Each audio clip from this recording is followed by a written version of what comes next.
And here we go. I welcome everybody one more time to the lectures. And we will study now a very nice repertory. You see, in every opening, there is a second or even a third version, different version within the same opening. The same opening can be played in 2, 3, sometimes even more different ways. Yes, some even call it a different opening if you play it in a different way. So let's start with these moves and knight f3. Knight f3 for many grandmasters as well as international masters, high-level players, has been for decades the most annoying move because it is not easy for black to find good chances to play for a win. And this is the reason why here there are so many systems developed. After d5, for example, black may play around 7 different systems after d5. There is also the Queen's Indian, even the Benoni Indian, and the Bogo Indian bishop b4 check. So they are all playable, reliable positions.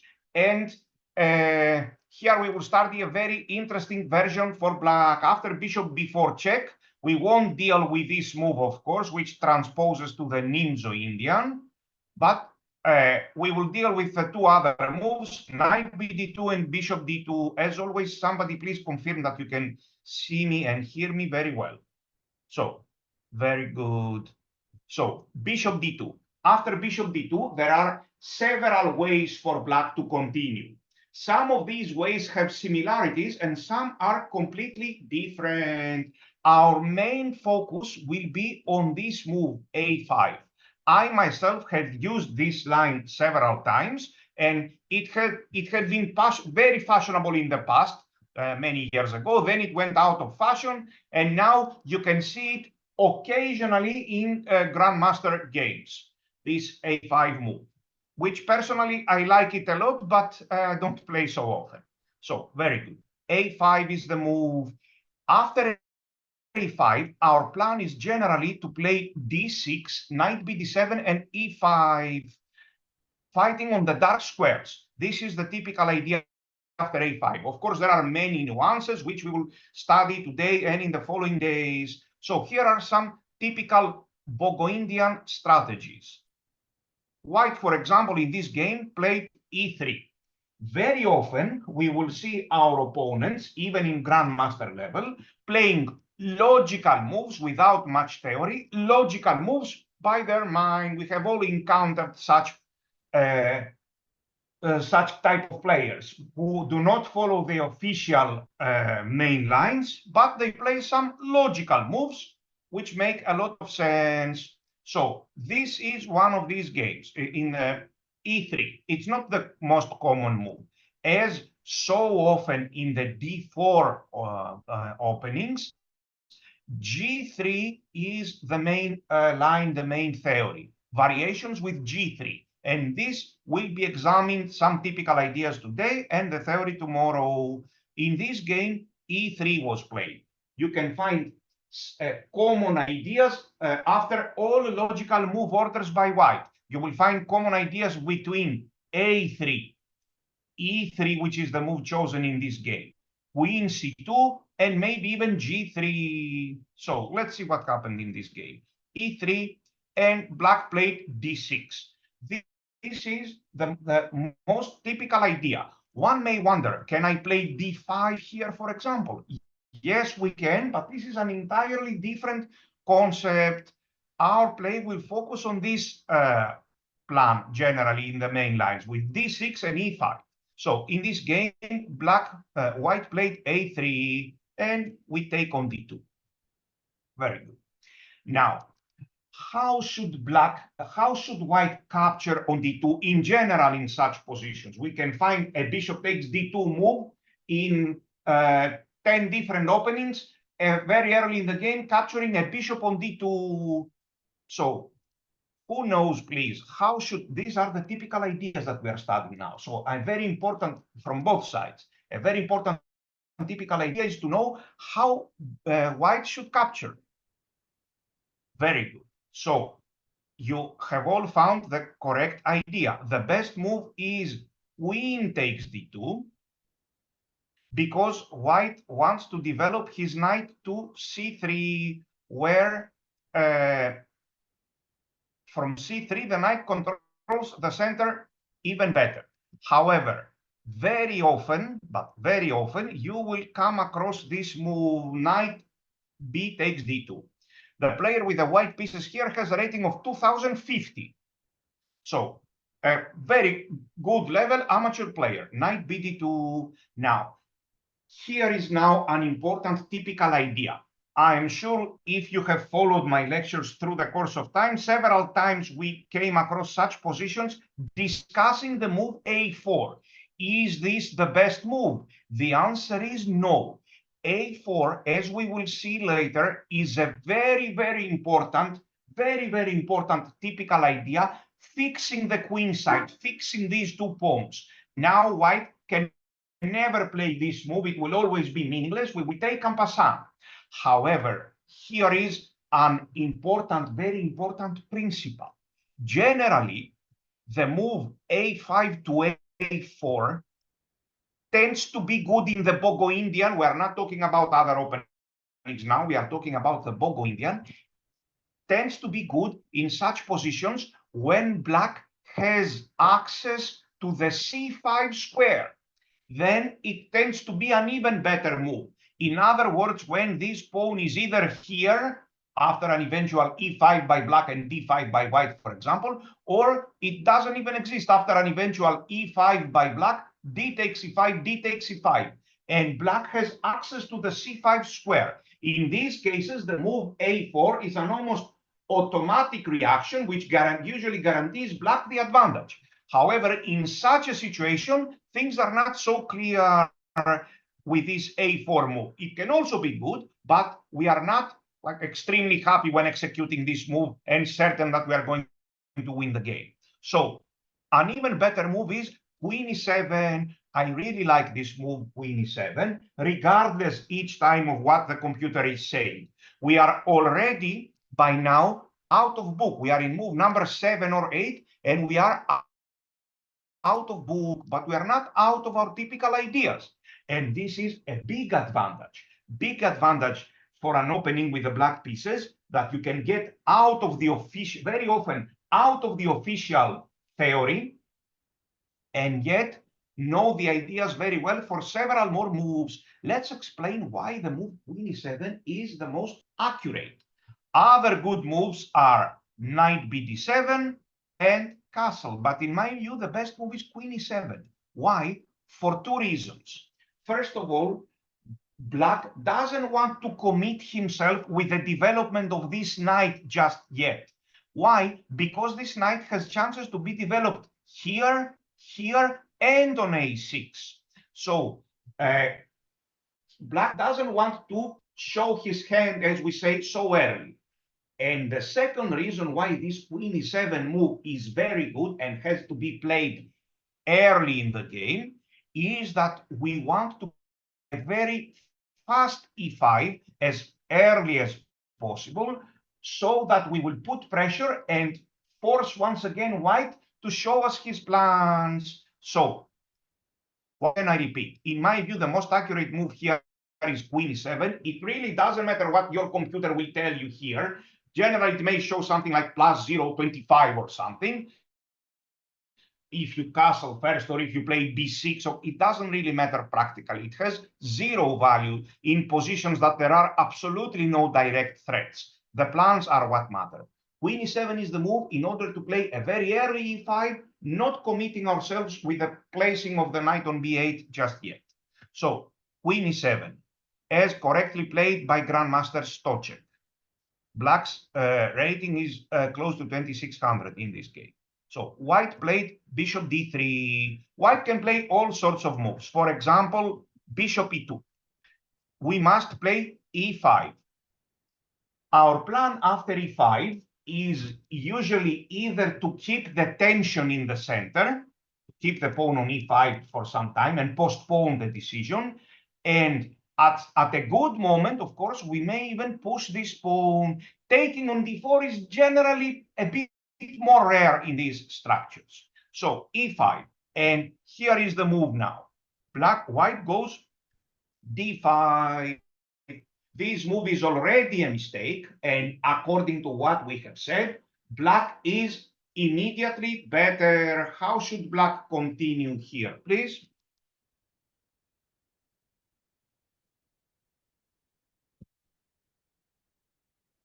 So here, the best move, as you guessed correctly, the best move now that we have access to the c5 square is a4. It has to be a4. Of course, we will play a4. Here it is. And now all white's play on the queen side has stopped once and for all. For example, he castles. We can castle or play knight bd7 in order to put this knight on c5. Black is already better. For example, here, knight c5, queen c2, I castle, and now we can play on both sides of the board. For example, one idea is to play this followed by c6 and cd5 and b5, very typical stuff. And another idea, let's say after rook e1, is to move this knight from f6 in order to play f5. Our play in chess in closed positions is determined by pawn breaks. I repeat, our play, we have a closed position. What do we want to do? This is determined by pawn breaks. I need to break his pawn structure and open up lines, diagonals, files for my pieces. This can be done in two different ways, either by going for the c6 break in this position or going for the f5 break. Both make sense, but in this particular position, the move knight g4 is my favorite idea, not my favorite move. This is, of course, not theory. For a long time now, we are out of book. But this is a typical idea, knight g4, followed by f5. For example, he goes h3. We play knight h6. Once again, in such situations, we must always point out that our opponent doesn't have a dark square bishop here targeting this knight. If he had a dark square bishop here, the whole play would have been very different. So knight here, or let's say he plays this move, bishop f1. So I strike with f5, and for example, he plays here very weak play by white so far. Now, generally, how should black continue here? I will tell you. This is a particularly bad situation for white here, because we managed to pass this pawn on a4, and we have stopped white's play on the queen side once and for all. Playing b4 makes absolutely no sense here or before or later, because we will just capture a takes b3, and with this broken pawn structure, white is not going anywhere. If white had play on the queen side, imagine this position with this pawn here and white's pawn on b3, for example, followed, imagine this is here, white's pawn is on b3, and white will play b4 eventually. In that case, playing for black with f5 and f4 is a bit slow. So in that case, if this pawn was here and white's pawn was on b3, a better idea is to take on e4 and play more aggressive direct chess. But in this situation here, when white anyway doesn't have play on the queen side, I have the feeling that this move is even better now. In most cases, you won't be so lucky to have such a great luxury and choose between these two moves in a much better position. But still, it is important to know all these things since we are studying the typical ideas. So f4, this kind of attack with f4 and later g5 and h5, just like in the King's Indian, is particularly effective, but slow. That's the problem. So it is particularly effective. If we continue attacking, it gets more and more aggressive, and it ends up in a definite checkmate. However, it is rather slow. So it develops slowly. So if white has strong play on the other side, we will tend not to choose this f5 and f4, but to take on e4. But in this situation, we can clearly see that white doesn't have almost any play on the other side. So that's the reason why I chose f5 to f4. Of course, when we play chess, we are not writing an essay. Of course, I will calculate this move first. And after taking, I will calculate this bishop f5, right? This, for example, this in this particular position might be winning by force. After this, I can see a forced win. Who can help us? Black to play on win, right? So out of all these things, of course, calculation comes first, provided that we are not winning by force. If we are winning by force, thank you very much. I play the moves, I sign the score sheet, and I go home happy. But provided that the situation is more difficult and complicated, and there is no direct attack, then all these principles are important, and that's why we are discussing them. Very good. Okay. Let's go back. Why aren't we studying theory after E3? Because there isn't any. There are only typical plans and ideas. After G3, as we will see mainly tomorrow, there is a demand for a bit more concrete play and specific knowledge, and we will be there to play the best moves. So E3, D6, we could have even captured on D2 immediately, but we are secretly hoping for an A3 move, which indeed came in this game. So we take on B2, knight B takes B2, queen takes D2 would have been better, and queen E7, I like this move for a very early E5. For example, white goes B3. This move makes sense. White plays B3, and by doing so, rules out all these ideas for black. Now, this move would have been totally pointless because white will play B4, and I cannot take en passant. By playing B3, white makes sure that in the future, he will go for B4. Of course, we won't just stand there, we will strike in the center with E5. For example, he plays here, and now an important move to consider in this particular position is which one, please? Here is another question for my dear colleagues. Very good. An important move to consider is this, because the knight doesn't have where to go.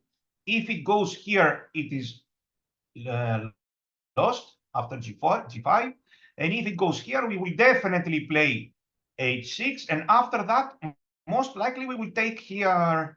I can also play G5, but I would rather take this because we are not afraid of ghosts here. Like we play this, and we can castle from this side.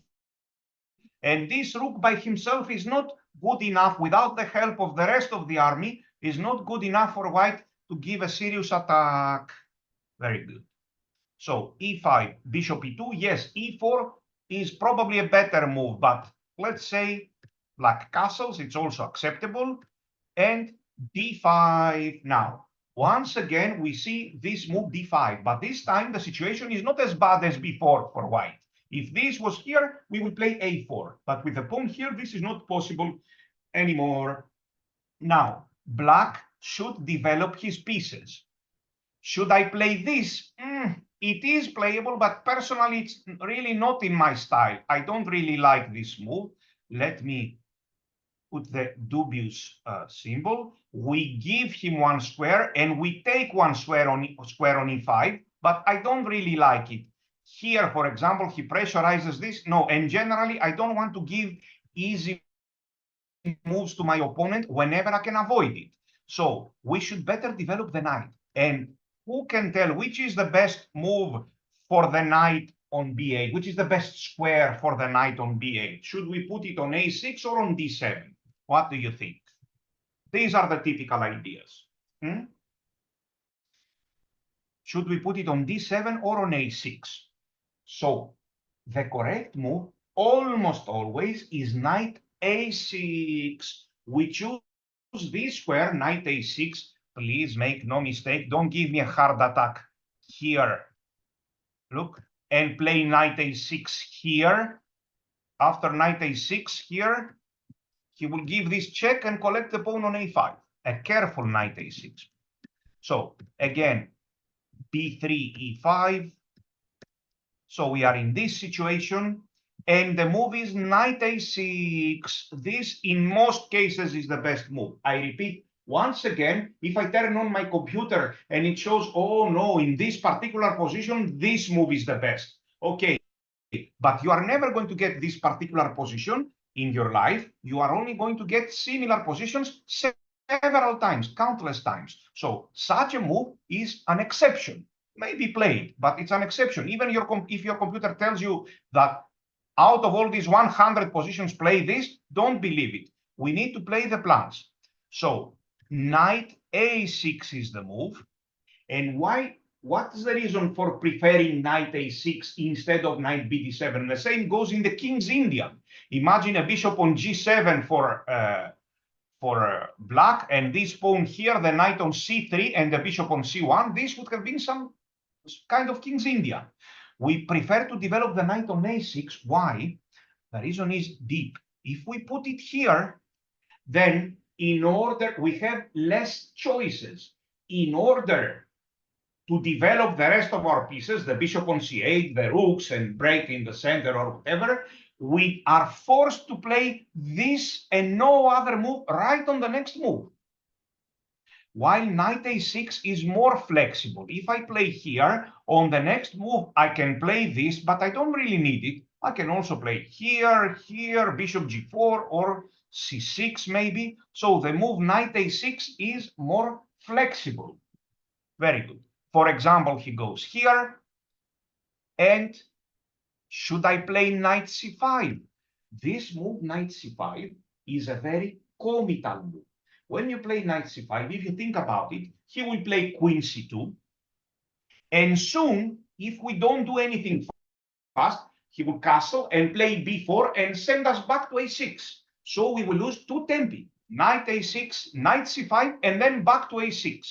So when we execute this move, knight c6, we need to be particularly careful. If we are not sure about this knight c5, we don't play it. This knight c5 it has to be a very specific, concrete move. It comes only after calculation. I don't just play knight c5 because somebody will kick me back soon. So I will choose the other possible moves. We will suggest other moves than knight c5. Yes, knight c5 can be good only after a specific calculation. I see at least two good other moves, maybe even three. So the three good moves are c6, breaking in the center, bishop d7, possibly followed by c6, and which other move? Knight g4, this move, knight g4. The idea is f5. Very good. The computer tends to like this move quite often because it calculates very well. For example, I am suspecting that the computer's line will be this one. Knight c5, threatening this pawn on c2, queen here, and now generally the computer likes this move very much whenever it is not blundering. We are threatening both f5 and knight f4. I'm using the fact that he cannot play here because he was rather slow and the rook on a1 is hanging, of course. And let's say after a move like g3, we play f5 with a powerful attack. Now we mostly want to take on e4. And if he goes here, in threatening with the bishop this knight on h5, in most cases, the most common move is which one? The most common move is this one, knight f5. Very good. Now, these are typical ideas. Are they working in this particular position? The answer is very clear. Calculate. Yes? Very good. So we will calculate. We are studying here. We will know all the typical ideas, the most important, and we will calculate them each time to apply them in our game. If we are not sure about this knight c5, let's better play knight here, or even c6. Okay. Let's see how they played in this game. Queen e7. White put the bishop on d3. So black plays e5 again, threatening, of course, e4, win a piece. D takes e5, D takes e5. Again, this is a very good version for black. Black is at least equal. We are threatening e4 to win a pawn, and white played here, queen c2. Of course, if he plays this is beginner's play. It hurts my eye. We have several interesting ideas. Please be careful. We don't just castle fast without thinking. There might be better moves. In this particular position, I see two moves which I like more than castling. One is, of course, bishop g4. This is the move. I want to get rid of this bishop and target my pieces on the d4 square. There is not much more to say here after that. Black is better. We can also play knight c6, but for example, h3 here. So e5, let's check this well-played game. White played queen c2. Now, black played knight bd7. Can we play a4? There is one move which I don't really like to face here. Maybe, just maybe, he can play this. a4 does make sense. It does make sense. He played here, knight bd7. Why did he choose this over knight a6? Because he wants, if you put it here in this particular position, you cannot play a4. You're not threatening a4. He put it here in order to threaten this a4. White castle and a4, very strong move. I suspect that white should have played b3, but again, black has a very good position. We will play here, intending threatening e4, and after that, we can castle with a very good game. Black is again at least equal. Actually, black is better. So let's see what happened. Knight bd7, castles, and indeed this good grandmaster with the black pieces played a4. Why is this a4 move good? First of all, he calculates that he is not blundering anything, and then he fixes the queen side, and at the same time, he has access to the c5 square for his knight. So knight e4 was played, he took it, and I like the move g6 here. Very good, very instructive move g6.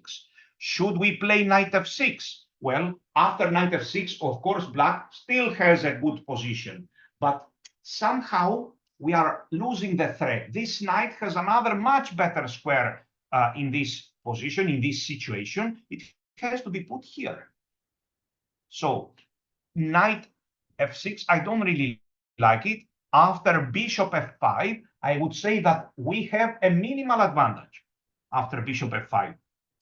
I believe white will be happy to get rid of his bad bishop. So look at this move, g6, very instructive. All these Bogo Indian plans fit very well with the move g6. Very often you will see, or you must calculate, you must consider the move g6, because by definition, white doesn't have his dark square bishop. So supposedly we make weaknesses on the dark square, but this cannot be so important without white having his dark square bishop. Very good. Queen c3, because we are threatening f5 and e4. Queen c3, he castles, and black is better. Queen b4 was played, knight c5, with a very good position for black. Later, black won the game. Let's check a few more games in this important way of thinking, in this important fashion. So here is another game. In this game, played in 1996, white has a rating of 22-20, and black is a grandmaster with a rating of 24-25. So let's check those days, like in 1996, many years ago. Of course, the ratings were considerably lower. So e6 and g3, by the way, in this particular move order, in this particular position, I will suggest this move, d5 here, entering a Catalan and learning a nice variation, easy to learn for black, which will give us counterplay here. Other possible moves are this, and even this bishop b4 check.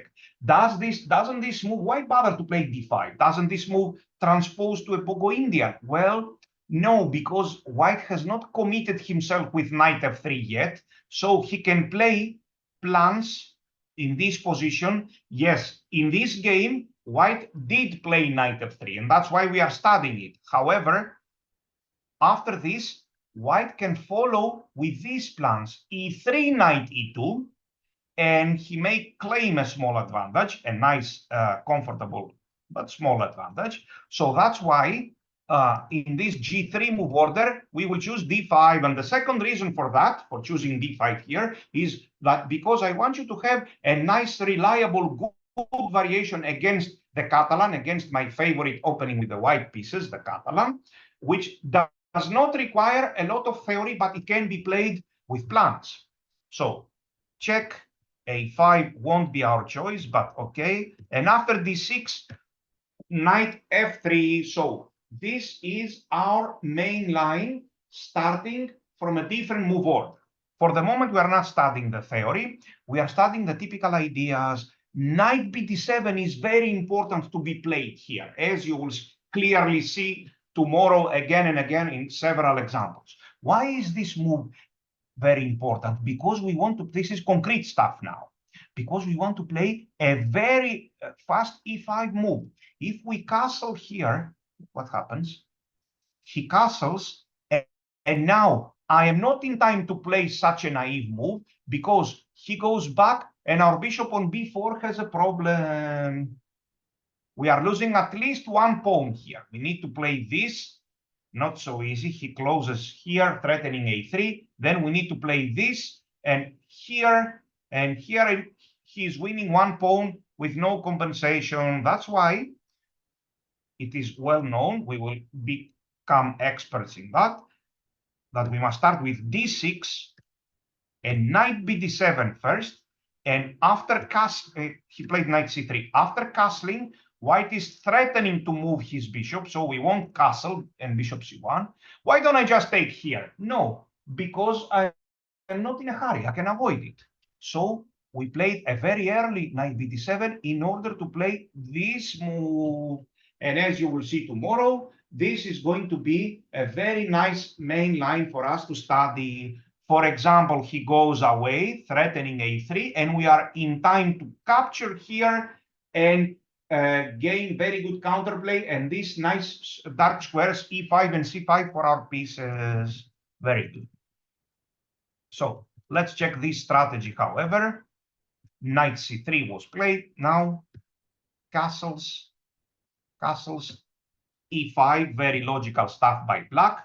We will see them in more details as time is passing. Queen c2 was played. This is basic stuff. And now there are two good moves for black, rook e8 and c6. Both moves are very good. Even taking on d4 is playable. Black played rook e8, very good. And here, white chose a3. We take here, and we play. What should black play here? What do you think? We have seen such situations several times, not in this, not today, obviously, but in the past. So here, the conditions are ideal to continue with the light square strategy. Here is now an important detail. We will see it very soon. How about taking here, which is a bad move? The correct move is e4, of course. How about taking here followed by a4? We will learn that this is, in fact, very bad strategy here. Why? It looks very good. Knight is coming to c5. No. We will learn to distinguish it very well soon. So the correct move is, of course, to play e4, followed by the famous light square strategy. And this is what Grandmaster Anatoly Neverov did in this game. Knight g5 was played, and queen e7. And here, if d5, then on one hand, this cannot be called a light square strategy anymore, because in the light square strategy, this tends to be very bad. On the other hand, regardless of light square strategy or not, black has a great game. We will play h6, knight h3, and of course a4. So a4, and black is doing great. For example, knight f4, and now knight c5, even g5 is good. We are not really worried about weakening this diagonal, because we are a bit worried because we see that we have good play. Whoever is worried, he can just play knight c5, and black has very good play. Again, g5 at any moment is coming. Very good. Let's check how they played. Knight h3 by himself. Let's suppose that he plays such a move. h6 is important to remove the pressure from the e4 pawn. He goes here. And now we have two ideas in this position: to play c6 and d5, light square strategy with c6 and d5, and if he takes on d5, we take with a pawn. And there is the strategy that I like even better, to play when it is not blundering material, to play d5 and capture there with a piece, usually with a knight, but it can be with a bishop and even with a queen. So here is d5 immediately, c takes d5, and now knight takes d5. Black is better. Let's describe what we mean here. This is the famous light square strategy. After this, maybe taking is even better, but let's say that we play such a move, or bishop f5. So this is the one very good version of the famous light square strategy. We play all of our pieces on light squares like this. Imagine here, h5. Let me continue this position for a while from my mind. Look, a4, rook a6 here, h5, bishop h3. Look, all of our pieces and even all of our pawns are on light squares. And this, strategically, this is very bad. It is circling around the board and nobody is paying attention to this bishop. So we continue our plan on the light squares. Let's say I play this, which is even more accurate. For example, here, a4 or not a4, it doesn't matter.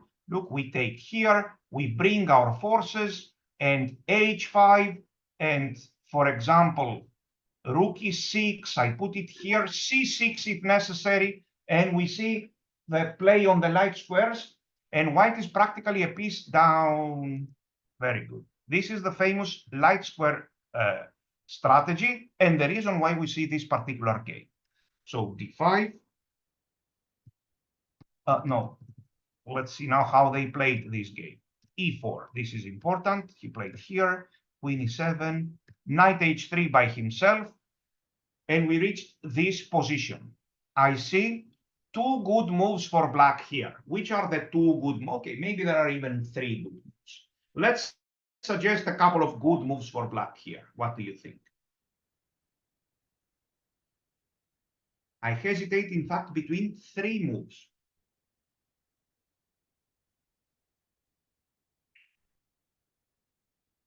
You have all suggested the three best moves, but the problem is that we cannot play all of them, right? We have to choose one of them.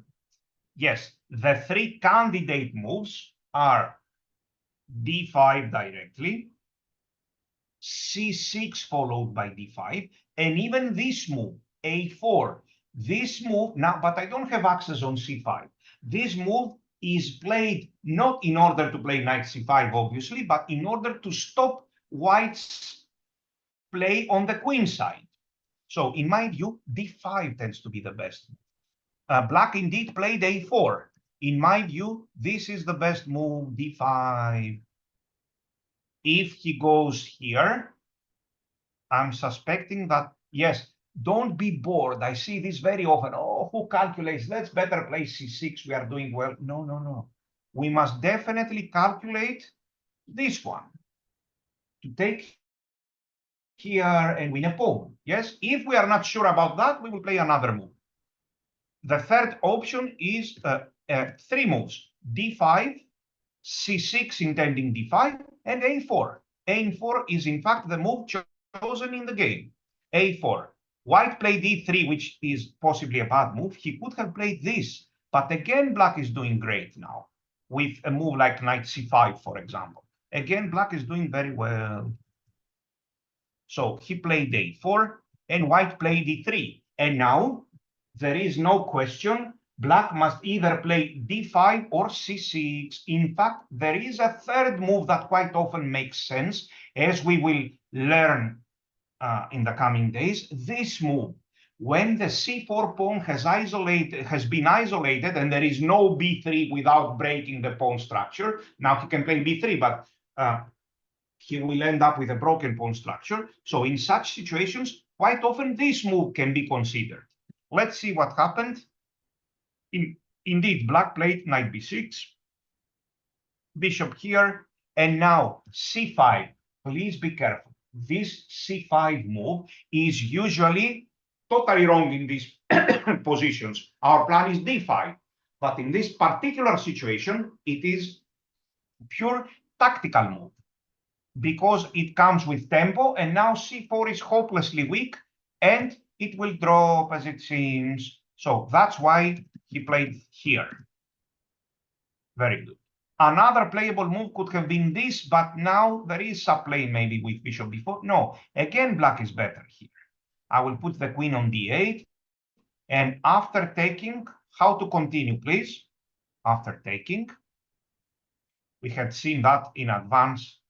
Supposedly, we will play, of course, knight b6. Very good. And after that, I don't believe we can take on d5. Actually, a better move is this bishop here. And on the next move, I want to take this pawn on d5. Indeed, he can play here, but I will capture it and then put a knight on d5 again. So after bishop f5, this is not working. We always capture here and capture the bishop. Let's suppose he plays such a move. And again, black is clearly better following the light square strategy here, and queen d7, and now trouble begins. I will put it here, h5 is coming. This is a clear advantage for black, very clear advantage. Quite often in such situations, white wants to avoid all these checkmate ideas, and he moves this pawn here. And now he will be strategically dominated after this move, of course. Let's say he takes here. And this, of course, is a classical advantage for white, let's say, for black. Here, very big advantage for black. You won't believe how many games I have played in such situations, bleach and rapid games. Okay. So this is a nice example of a light square strategy. And here, black won a pawn. Later, he won the game. Let's check a couple of more games here with the typical strategies. So just a second. It's this game. This is a bleach game, and yet an instructive game. White has a rating of 2400, nearly 2400, and the same goes for black. So check. Bishop d2, a5, and g3 is the main line. Our move is a very fast d6, knight bd7, e5. If you ask objectively, what evaluation does the computer give here? The strict computers like Stockfish, for example, typically give an advantage to white, just like in most openings. But that practically doesn't mean anything, and all the grandmasters play variations, which in their computer, it still gives the same evaluation, an advantage to white, yes? But if there are no direct threats, this advantage quite often doesn't mean anything. We play bishop g2, knight bd7, he castles, and e5. In this position, which is going to be our main position tomorrow, theoretical position, white played d5. I don't really like this move. How should black continue here? What do you think?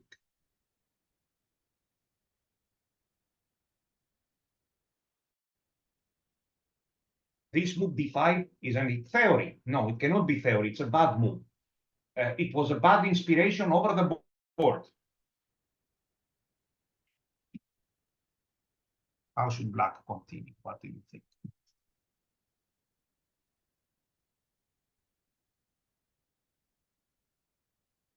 I will give the answer. The best move is to take on d2. Black played here, but it's not so good because this pawn on b4, after bishop takes b4, a takes b4, this pawn is hanging. That's the problem this time. With the pawn here, we are not in danger. If bishop takes b4, a takes b4, queen b3, c5. But with the pawn here, he's threatening. So the simplest move would have been this one. Bishop takes d2. He has to take with the queen. And for example, knight c5. And after knight c6, black is already slightly better. In this position, the most logical move for black is to castle short. You can see such moves like h5 here, but I would call it unnecessary risk. It's a matter of style, h5. I would have played here. Possibly the idea is again to play with f5 or with c6, depending on the situation. Very good. Now, how about this move? I used to like, as a young kid, such positions very much. Bishop c5, and I was dreaming to play f5, f4, e4 to attack and crush the opponent.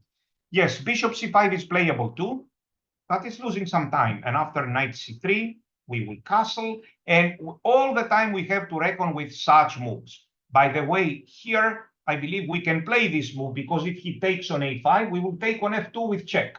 So here, intending knight c5. Bishop c5 can also be playable, but maybe not so simple.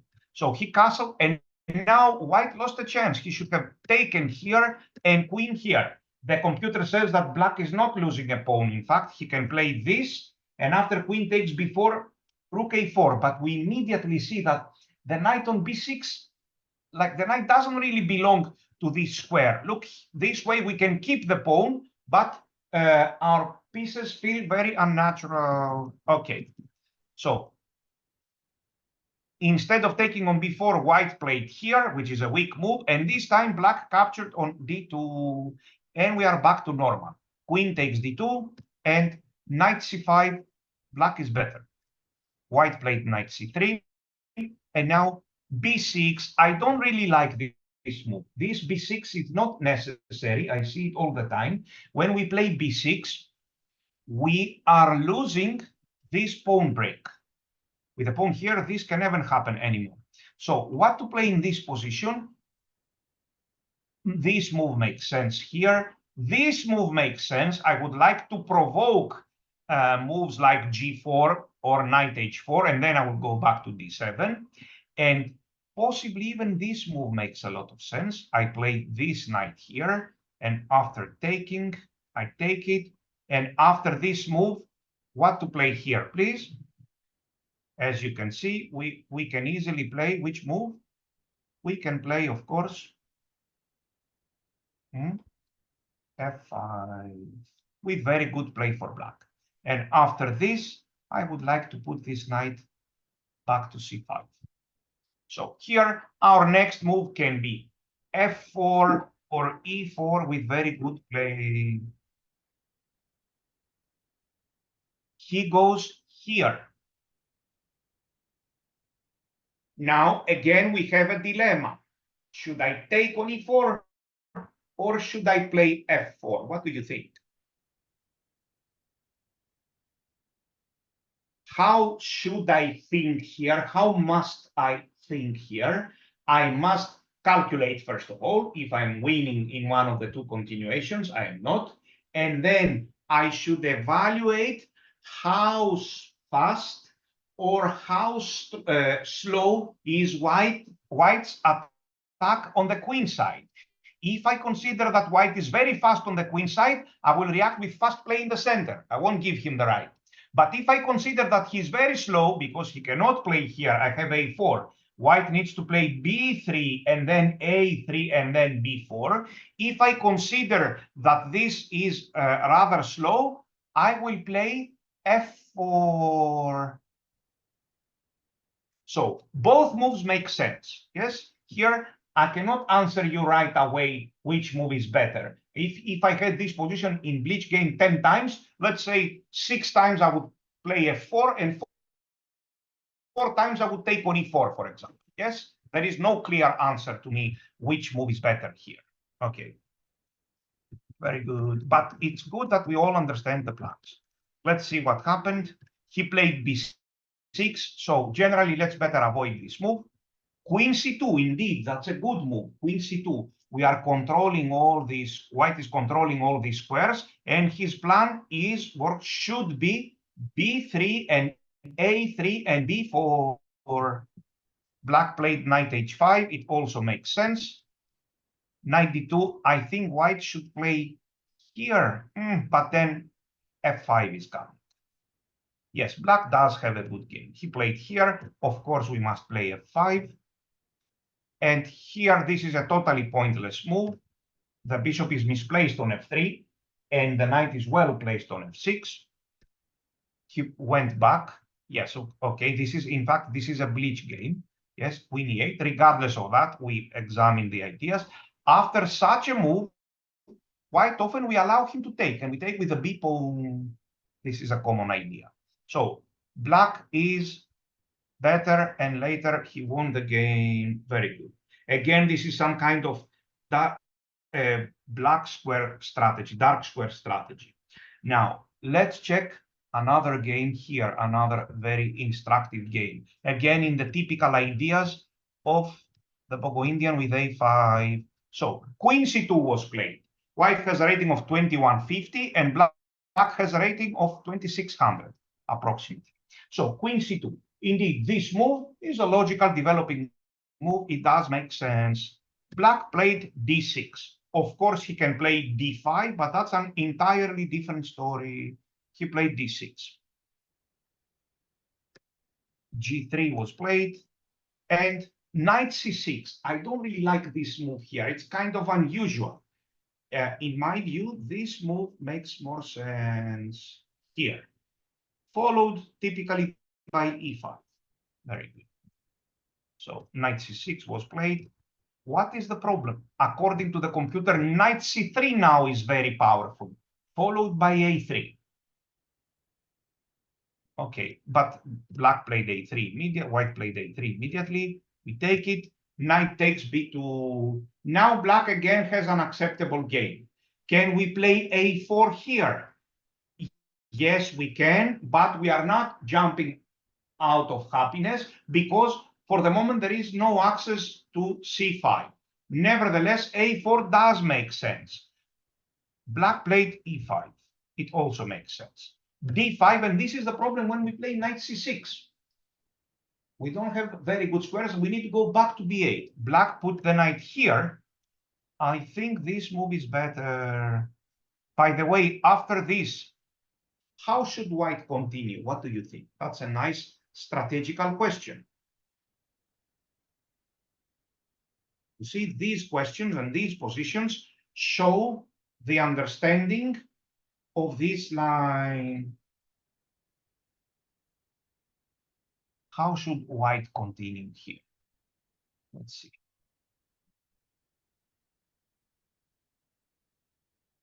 I have the feeling that white must play this move b3 in order to be done with this a4. And in this case, we will castle.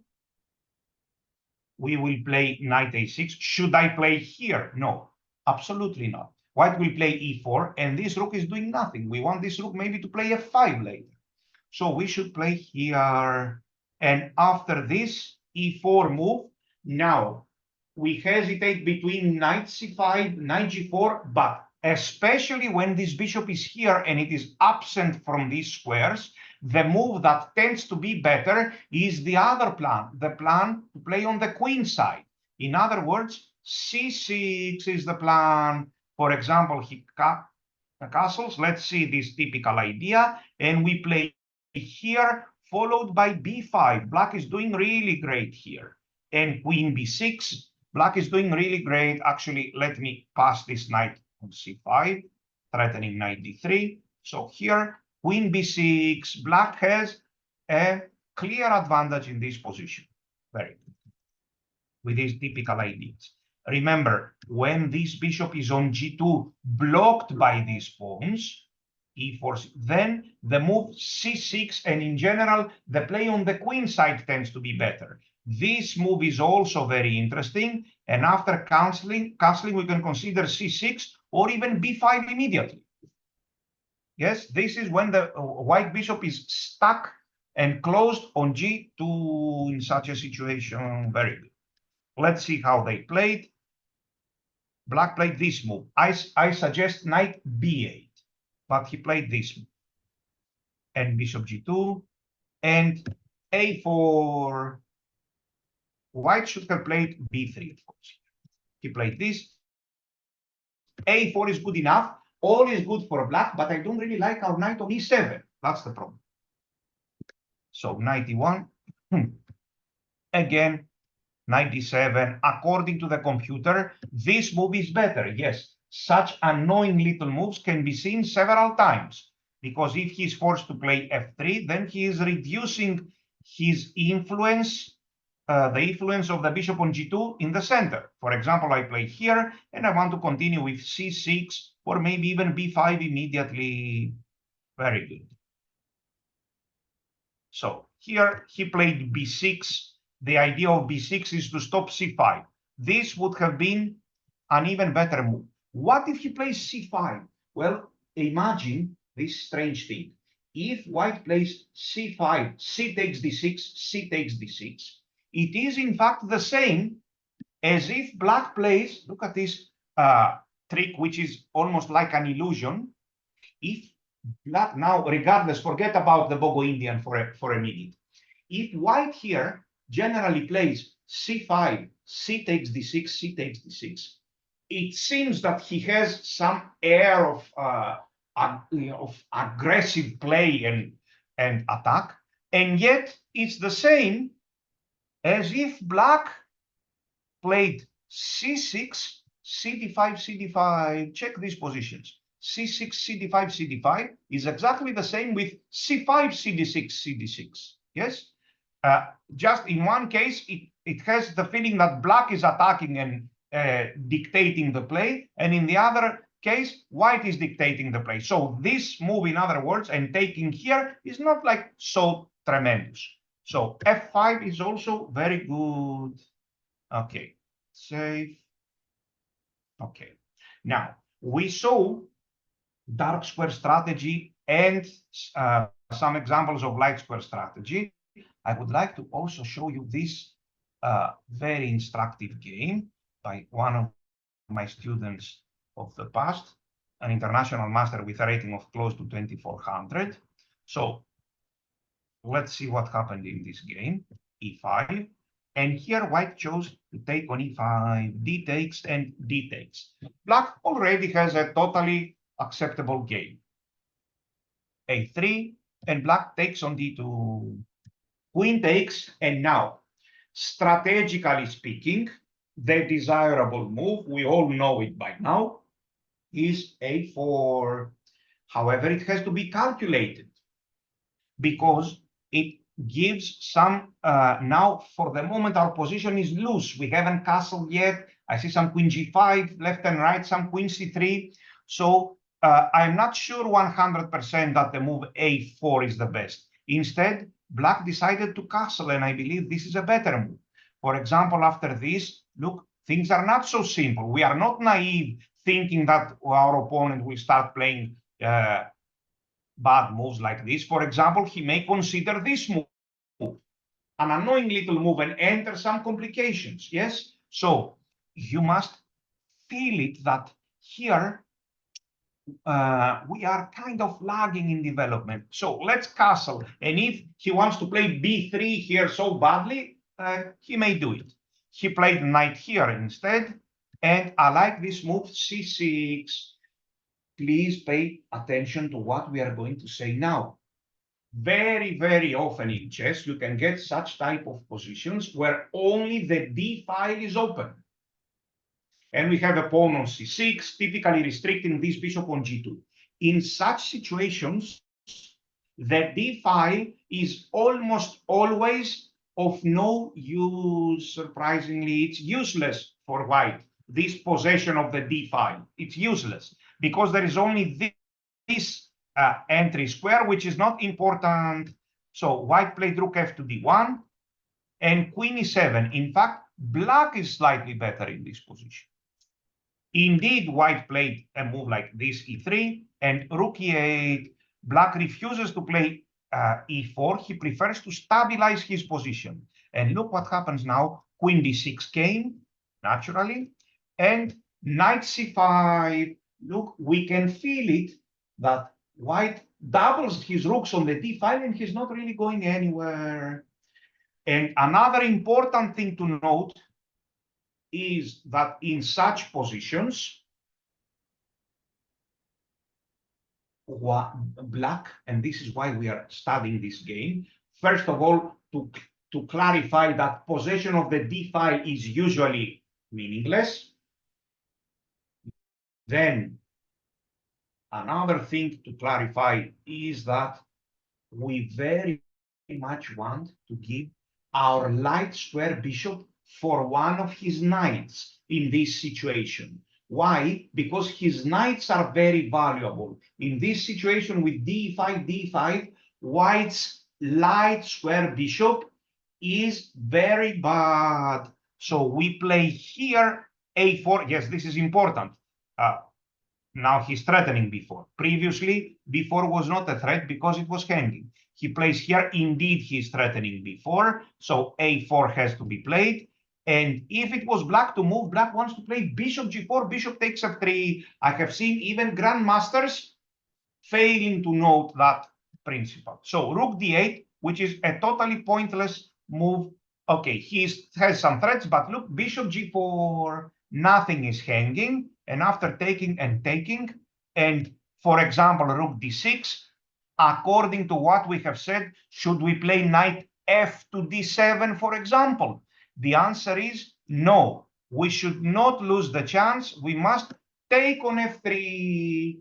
We can see that this light square bishop, without white having the pair of bishops, it's important to know that if white has the pair of bishops, this may be an asset. But here, white doesn't have the pair of bishops. And in this very static position, extremely annoyingly static position, his light square bishop is really bad.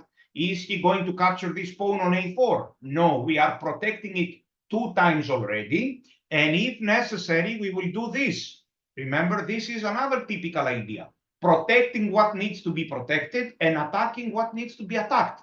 Of course, the first thing to do here for black, after taking and taking, how should black continue here, please? There is absolutely no doubt. I shouldn't even be asking this question, right? All the good players in the world, without thinking, must play king f8. If they ask, should I play king f8? The answer is no. You must play king f8 fast. That's the answer. Very good. So king f8 is the move. Don't be haunted by any other fake ideas to do this, to do that. No, first the king in the center. King e7, and now black has a huge advantage. This knight needs to be improved. It can come here, or it can come here. All the squares have been blockaded, and black will start playing on both flanks, preferably on the king side with f5 and all these moves. Very good. So you will see the rest. You will enjoy, in fact, the rest of the game by yourself in the game session. Now, we will enter some other typical ideas of the main line. So here we go. d4, knight f6, c4 is 6, check, a5, and g3. Now, some kind of different ideas, because so far we concentrated on, in general, on dark square strategy and on light square strategy. However, these are very possible. But when our opponent plays random chess, you may come across light square strategy or dark square strategy. However, our opponent may follow also typical ideas, not typical ideas, concrete theory. So here we go, d6, he plays here, knight bd7, he castles. We are in time to play e5, so that if he moves his bishop from d2, we are in time to take on d4. Indeed, bishop g5 was played. For some reason, I remember even as a kid, this move, bishop g5, which is definitely not the best, and I may even call it a weak move, for some reason, this has been considered by many players to be the main line. This is not the main line. Knight c3 is the best move here. Knight c3, as we will see tomorrow, and after castling, queen c2, with very rich play for both sides. So bishop g5, and e takes d4 on time, knight takes d4, and black castles. Another very good move for black is this h6, asking the question. So he castles. We may note that this is some sort of King's Indian. If we imagine this bishop here, this would have been a knight c3, some kind of King's Indian. With knight c3, the fianchetto King's Indian with good counterplay for black. And here black has very active pieces as well. So a3 was played and bishop c5.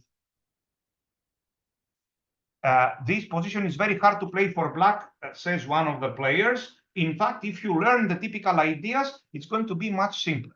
So knight c3, and let's see, we are here to improve our knowledge of this position. h6, black is at least equal. Believe me, if you start playing this line regularly, you will get to similar positions like this one several times. And now look, he played bishop f4. Yes, indeed, many players play like that. First of all, this position has absolutely nothing to do with all the previous positions. This is, we played e d4. In all the previous positions, we were not playing e takes d4. So this is an entirely different thing. And here is the question. Black to play and get an advantage. Indeed, there is one move here, one nice little move, which gives an advantage to black, and several times, countless times, this move has been allowed by white and not executed by black. Let's see, which is the move, I wonder. Is it knight e5? Is it rook e8? There is a fine little move, definitely not bishop takes d4, queen takes d4. And now fixing the structures is absolutely unimportant. So the move is in fact a4. Look at this move. Amazing move, a4. This a4 doesn't have much to do, has nothing to do, in fact, with the a4 move that we have learned so far. That a4 was totally different.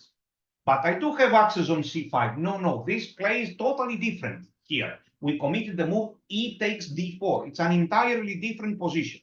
So a4, in fact, our plan is to play here now. I don't want to take and play knight c5. This is not enough, because then my opponent's dark square bishop without an opponent will become very powerful. After a4, the plan is this. Is this move good? Yes, this move is also good, but there is some way that white can get a good game. a4 is the move, because this is obviously losing a piece. Bishop takes d4, obviously. So a4 followed by knight d6. Let's see what happens here. e4, another terrible move, after which he's almost losing. He can play a move like this, for example, rook c1, and then we go knight b6. It's important to put this knight here. For example, queen d3, and now rook e8. This may come here, very important idea, and here, or even on d7 if necessary. And we have very good play. This will come to c6, and there is no way for white, typically like in the King's Indian. Look, let's imagine that he plays here. Can I play c6? Oh, but I see a weakness on d6. No. let's clarify something, please. Here, there is a lot of tension in the position. Everything is hanging. The pawn on c4 is hanging, the knight on d4 is hanging, this f2 pawn is hanging, the e2 pawn is hanging. Such moves are always in the air. Such move, a lot of tension in the position. In such positions, one should not be naive to say or to think, oh, how nice, I will take my knight, I will put it somewhere back here, lose all the energy of my position, and retreat back, but I will threaten this pawn on d6, I will win it, and later I will promote it. There is absolutely no chance. Here is a question. Is the bishop better here or on c5? On c5 is the answer. So, I repeat, it is very important to understand and to acknowledge that by retreating back, we always get good counterplay. For example, he goes here with a very naive thought of taking on d6. First of all, he's not even threatening to win a pawn, because if he exchanges everything on d6, we will proudly capture back on c4. So a move like this one, for example, is absolutely playable, you see? So I want you to know one thing. Retreating the pieces, especially the knight on d4, in order to capture on d6, this hardly ever works, because there is a lot of tension in the position and he's losing a lot of energy by retreating the knight. So, for example, I play bishop g4. Who can find other moves for black here that are entirely satisfactory? For example, this, you see, by moving the knight from d4, he allowed us to play here. Black is better. Another move to consider is even this, not in this particular position, because our bishop on c5 is hanging. So anyway, another move to consider is maybe even this one. How about knight takes c6? Yes, but knight takes c6 can be and should be considered, but here soon he will have to give up his light square bishop. For example, after this, let's suppose he takes here and we take it. Are you tough enough to give your light square bishop? But then don't complain if you get checkmated. So here there is a lot of play. This is a pure middle game. In the middle game, two pieces tend to be better than rook and pawns. In the end game, rook and pawns are better because there is no checkmate. Very good. So what I want to do is to remove your fear of losing the d6 pawn when he retreats his knight. This does not exist. So a4 is a very powerful move. And this move was played e4. This is totally wrong. The only thing it is doing is to blocking the bishop on g2. This is not a regular King's Indian with this powerful pawn on a4. Black played knight b6. Black is almost winning here. White played queen d3. He can hardly hold his position together. Now, black to play, how should he continue here? He has a very powerful move. I will suggest the move. The move is indeed knight g4. You see, very dynamic piece play. Knight g4 intending knight e5. And if white dares to move, he played before, if he dares to move this knight, what will happen here? Of course, automatically, we will play bishop e6, threatening this pawn. And we have powerful play. So here white has more space in the center, but he has a lot more weaknesses, and we have very active pieces. So b4 was played, and he takes en passant, and he plays knight d7. Black is better. Knight takes c5. Yes, bishop e6. Black was better, and later he won the game. Save. Okay, let's check more games in this style. For example, this game. Let's see, between two grandmasters of the past, Novikov Igor and Neverov Valery. This game was played in 1988. So let's check d6 and knight bd7 and e5, and knight c3 is, in my view, the main move. This move, bishop c1, has been played several times. He's threatening to win a piece with a3. We take on d4, and we castle. And after a3, we play here. Yes, indeed, white can play b3. And then once again, we will acquire nice play in the style of King's Indian. Now, I don't see any meaning in this move. White is very well solidified there with his pawn chain. So I would rather put my knight here on e5, not on c5, because after a3 we lose the bishop. So knight e5. And here there is a lot of counterplay. For example, here, knight a4. And now, who will suggest 2 or 3 moves? This is a position which, of course, we will study tomorrow in great details. But here we are making the beginning. So when we see it here by a strategical point of view, I see 2 very interesting moves for black. One move is definitely c6 and probably the best. And who will suggest the other move? Indeed, c6 is a very possible move to play. Which is the other playable move? Look, the other playable move is this h5, followed by h4. And then at a good moment, I can push or I can take. This move was not possible with the bishop here and the bishop coming to g5. This would have been out of the question. But with the bishop on b2, this is possible. And now look at this. This situation, look, knight a5. First of all, quite often we can even ignore the bishop, but we put it here.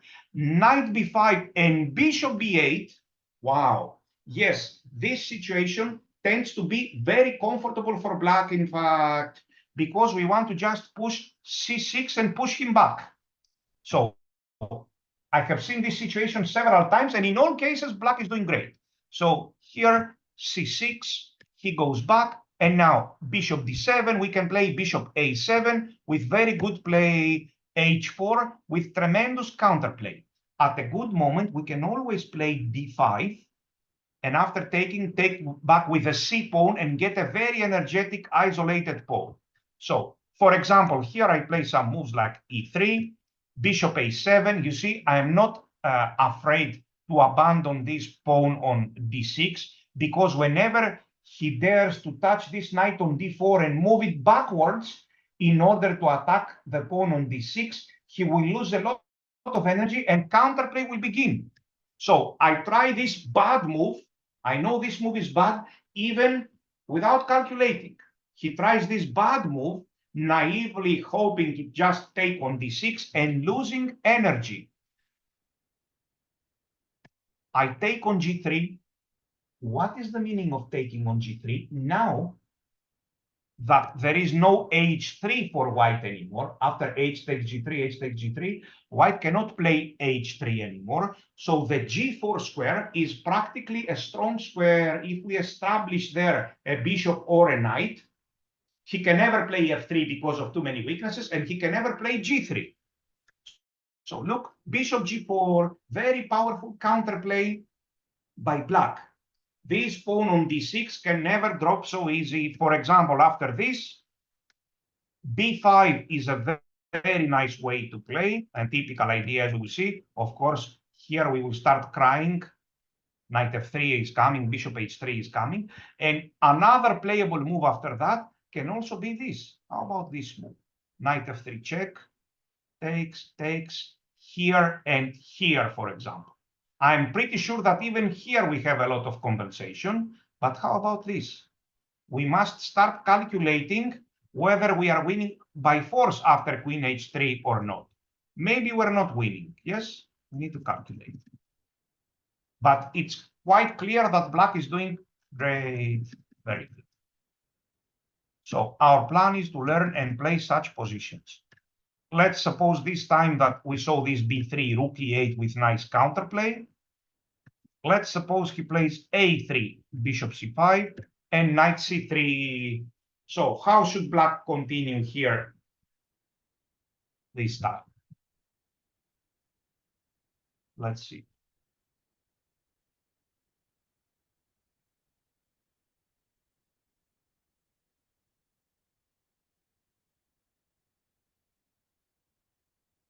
of course, without any doubt, black will play a4. Black didn't play a4 in this game. He should have played it. This is clearly the best move, followed by knight b6. He played knight b6 immediately. No, a4 would have been best with an advantage for black. And queen d3, this would have been better.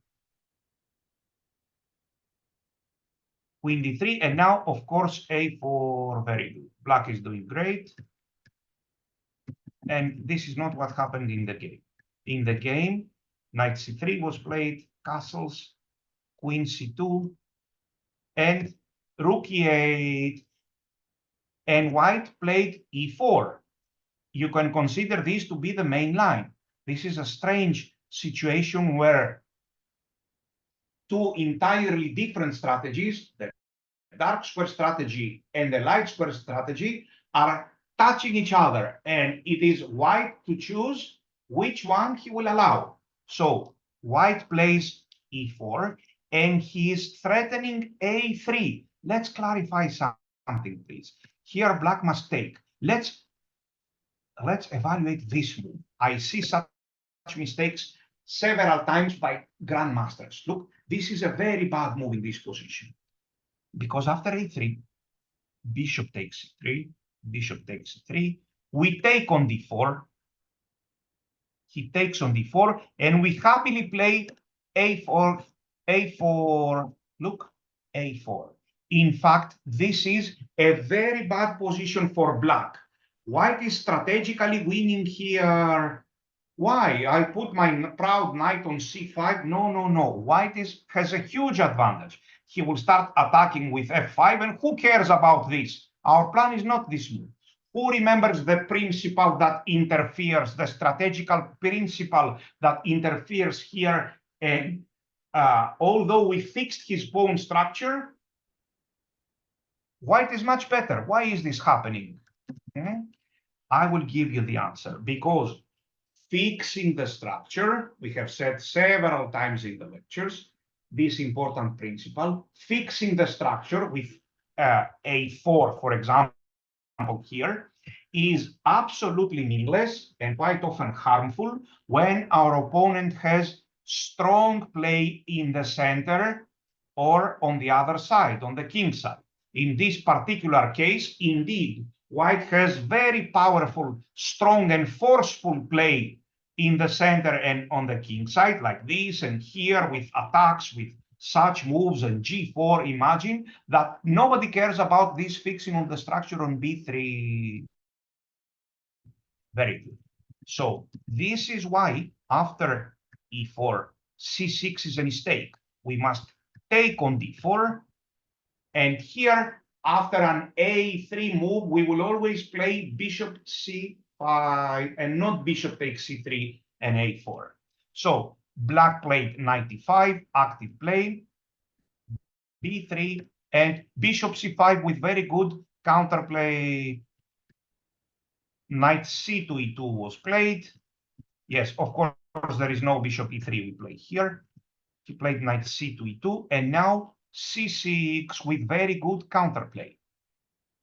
h3, and black played knight g6. This is also a good move, but bishop d7 is also a very powerful move. As you will see when we enter these positions, the idea with b5 is very strong here.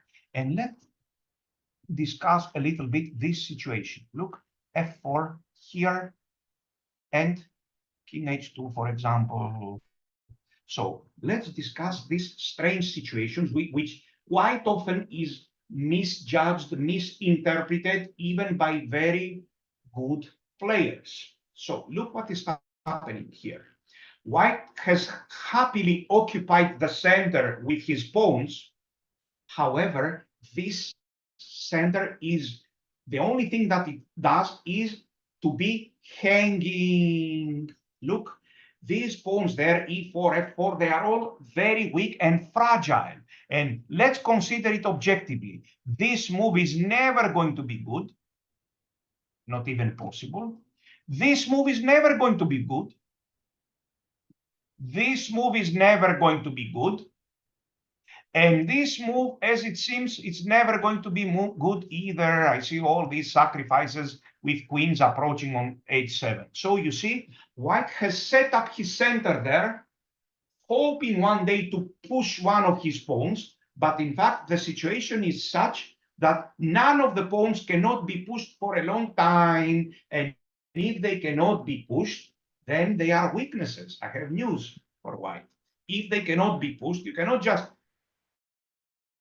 leave them there hanging on e4. At some moment, they will need protection. So, for example, here, black is doing great. Let's suppose he plays this move.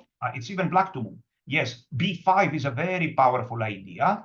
And here, this is a funny joke. We sacrifice the rook on a8. And here we want to play this. And queen b6, white center is hanging. And another very good move is this h5. At a good moment, we will threaten h4. And if g4 is not good for white because of bishop takes g4, after h4, we will be much better. So you see, he possesses the center, but he doesn't know what to do with it. His center is hanging, and black has very good counterplay. We will see such things in even bigger detail tomorrow. So I'm just showing you, however, so that you will like the variation a lot. Let's see what happened in this game. Instead of bishop d7, black played knight g6 by himself, again with good play. Bishop here, and he played a4. This move is playable, but not really necessary. A move like bishop d7 will do, for example, here, maybe now a4. This is some sort of King's Indian, in fact, keeping the tension left and right, and white doesn't really know what to do.